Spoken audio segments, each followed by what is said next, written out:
Welcome to Across Africa, a weekly look at stories from across the continent. I'm Georgia Calvin-Smith, and this week, in death as in life, the love of family members endures in Madagascar in the most tangible of ways. Every few years, the turning of the bone ceremony sees the remains of those who've been lost, exhumed, tended to, and even introduced to the newest members of the community.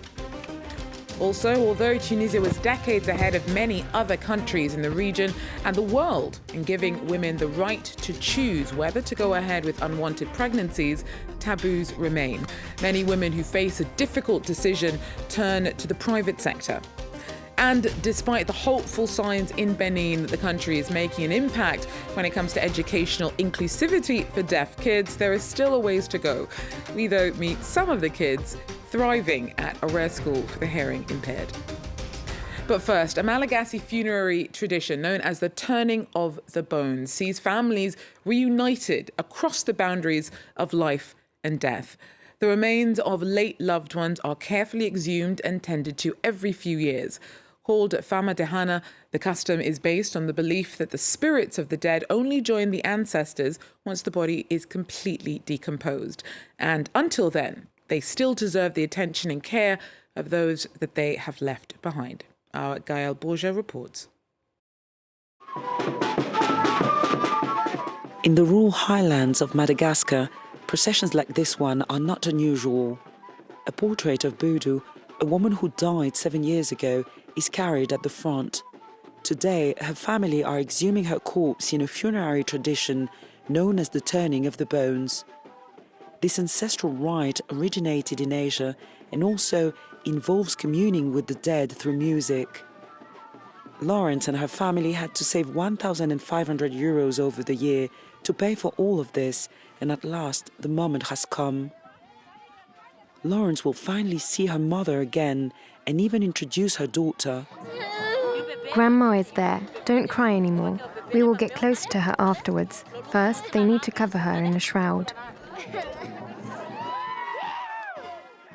Malagasy people often use this ceremony to ask for help from the dead.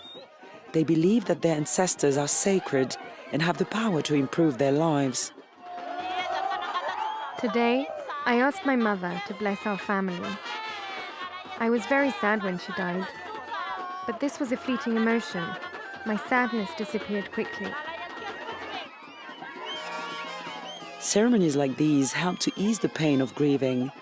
The turning of the bones is also a way of signifying wealth and success, with copious amounts of food and alcohol served to the entire community. Today, Fantesena is reunited with the grandmother that raised him.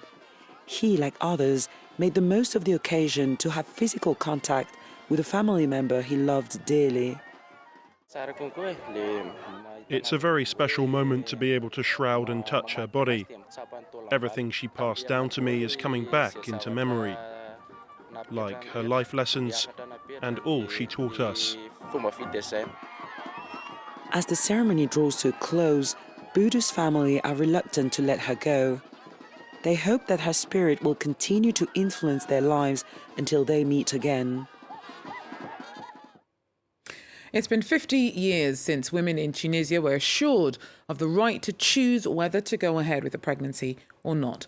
A decision that was far ahead of many other countries in the world. But despite this, abortion is still a social taboo. Our correspondents report. In this clinic in Tunis, Selma has just finished a follow-up with her gynecologist after her first pregnancy termination. There's nothing left. This is your uterus. She stands by her choice, but she wishes to remain anonymous. I'm still afraid of the stigma attached to this choice. Social public opinion, even people I know. It's a fear which made her go directly to the private sector, despite abortions being free at public sector clinics. I read a lot about the experiences of other people. Most Tunisian women who went to the public system spoke about their interaction with medical staff who weren't professional, with people who tried to change their minds or delay it endlessly. Delays can also prevent women from taking the simpler option of an abortion pill. Tunisia doesn't allow the medication for women who are more than 9 weeks pregnant. After that, they need to turn to surgical abortion. The procedure is rarely available due to a lack of resources and staff. In the private sector, abortion is expensive, costing about 600 dinars, or about 180 euros. It's true that it's a right. Family planning in Tunisia was truly the jewel of the Arab Muslim world. We were at the forefront of access to abortion in 1973, even before France. It's a shame where we are, here, now, and that we're regressing. Some doctors and feminist activists continue to fight to change attitudes and raise awareness about this right.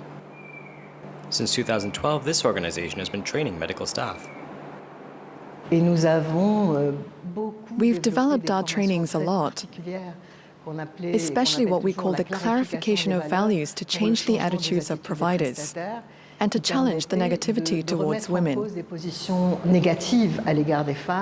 The right to abortion has managed to survive the resurgent conservatism that followed the 2011 revolution, but it is still under threat.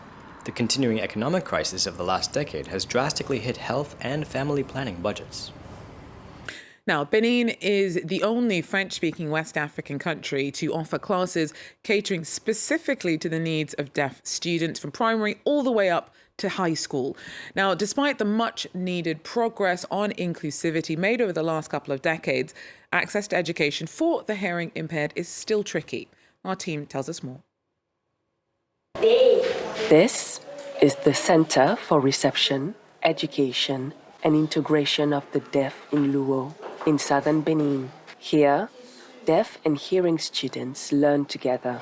Staff say that communication is not a problem. From kindergarten through to high school, classes are taught in both sign and spoken language to accommodate the hearing-impaired children, who make up 45% of students. In other schools, learning, training and teaching is dependent on the students' hearing. But here we do both. We develop the auditory and visual channels. So when a hearing child comes here, their visual channel is developed because they have to communicate with their deaf classmates. The school offers courses in hairdressing, aesthetics, photography and sewing. Thierry graduated from the program before opening up his own hair salon. Although he is hearing impaired, his apprentices are not. Currently, I have 3 apprentices. They are communication barriers, but it's important to show everyone that a deaf person is capable of doing anything. Breaking barriers between hearing and hearing-impaired communities is at the core of Duria Dunsun's mission. The former student of the Deaf Center in Luo today teaches sign language to hearing people. We are always willing to learn other foreign languages. Sign language is also a language. It is a means of communication and a tool that facilitates the integration of hearing-impaired people. This is where inclusion begins. Last June, Benin's government passed a law requiring public companies to dedicate 5% of job vacancies to people with disabilities.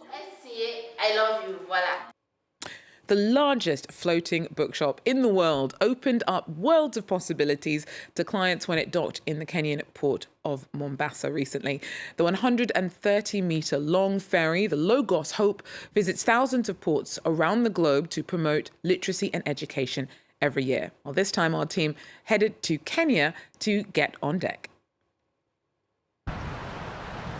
It's been docked here for almost a month, and it's still all the rage.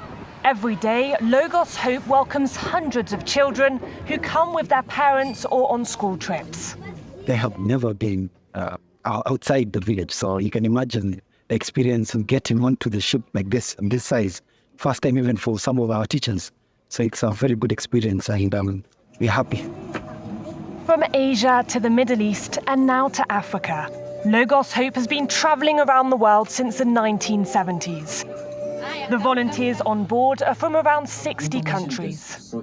It's so nice experience because during sailing also you get to be comfortable and confident, but also to meet with different people from different continents, different country. Yeah, so it's very good experience for me, and I learned a lot from them. Visitors can find whatever floats their boat, whether they're young children or adults. From politics to cookery to fiction, the ship has books of all sorts. The selection on display changes depending on the port. Here, visitors have a choice of 5,000 books in English. But the ship also has 800,000 books in its hold in French, Spanish and Portuguese. It's very rare. Places that you can find that is in Nairobi. And in Mombasa, it's like not that easy to find this kind of bookshop. So I really appreciate it. Once a ship chartered by the NGO Good Books for All leaves Kenya's second biggest city, it will make its way to Dar es Salaam in Tanzania, Madagascar, and then on to Mozambique. And finally, hundreds of swimmers took to the waters of Gorée Island in Senegal's capital for the 34th annual open water swim. It's not only a fun community challenge, but also a chance for some of the more serious athletes with their eye on the 2026 Youth Olympics due to be held in the country to dip their toes into the competitive waters. Have a look.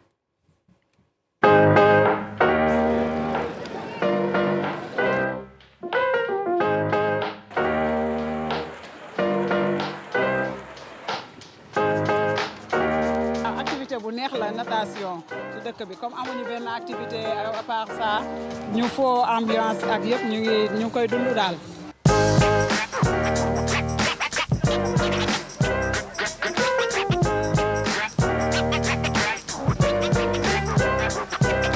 matin midi soir maa ngi doon entraîné comme tey su ma ñëwee placé premier xamoon naa ni dinaa mën a jël premier quoi.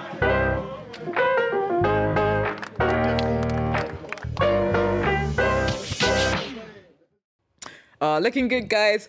Well, that is, though, all we have time for Across Africa. Thanks very much for joining us. Do so again if you can. Till then, take care.